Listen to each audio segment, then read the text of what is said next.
গেল জুলাইয়ে শেখ হাসিনার পতনের পর থেকেই বন্ধ রয়েছে বাংলাদেশিদের জন্য পর্যটন ভিসা।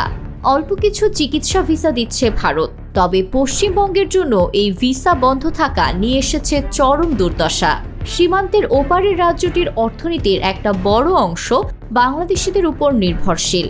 ভারতে সবচেয়ে বেশি পর্যটক ছিল বাংলাদেশের।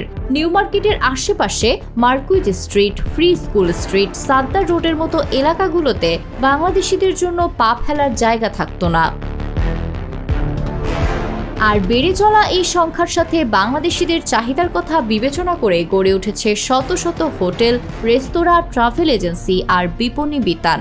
তবে 7 মাস ধরে বাংলাদেশিরা না যাওয়ায় এসব ব্যবসায় এখন ধসে পড়েছে।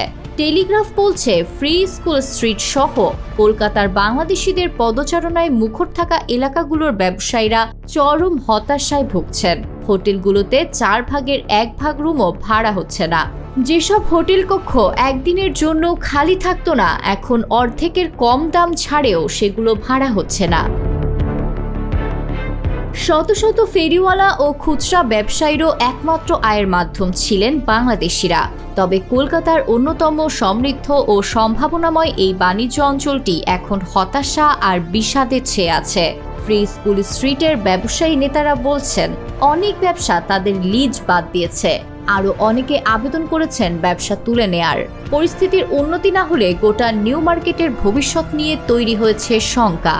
কারেন্সি চেঞ্জের প্রতিষ্ঠানগুলো আগে গড়ে প্রতিদিন $5,500 বিনিময় ঘটত, এখন তা $300 নেমে এসেছে। কিছুদিন পরই পবিত্র রমজান মাস। অন্য বছরগুলোতে এই সময়টায় কলকাতার নিউ মার্কেটে পা ফেলার উপায় থাকে না। ঈদের কেনাকাটায় হাজার হাজার বাংলাদেশির প্রথম পছন্দ পশ্চিমবঙ্গের এই মার্কেট। তবে এবারের চিত্র একেবারেই বিপরীত। শত শত দোকান খুলে বসে আছেন ব্যবসায়ীরা, তবে সারাদিনে পাচ্ছেন না 2-3 জনের বেশি ক্রেতা। বিপণী, হোটেল, রেস্তোরাঁ সহ কলকাতার হাজার হাজার ব্যবসায়ীর এমন ভয়ানক দুর্দশা ও হাহাকারের কথা উঠে আসছে ভারতের প্রথম সারির গণমাধ্যমগুলোতে। কূটনৈতিক ও রাজনৈতিক জটিলতায় ধুঁকতে থাকা এসব ব্যবসায়ী দ্রুত অচলাবস্থা কাটানোর অনুরোধ জানাচ্ছেন।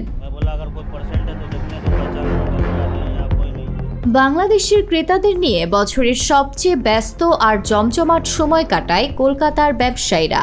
বিশেষ করে সবচেয়ে বড় উৎসব ঈদ উল ফিতরেতেও নিঃশ্বাস নেয়ারই সময় পেতেন না তারা।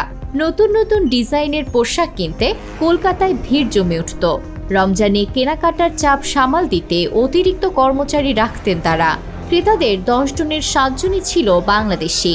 তবে এখন নিউ মার্কেটে ব্যবসা অন্তত 75% কমে গেছে।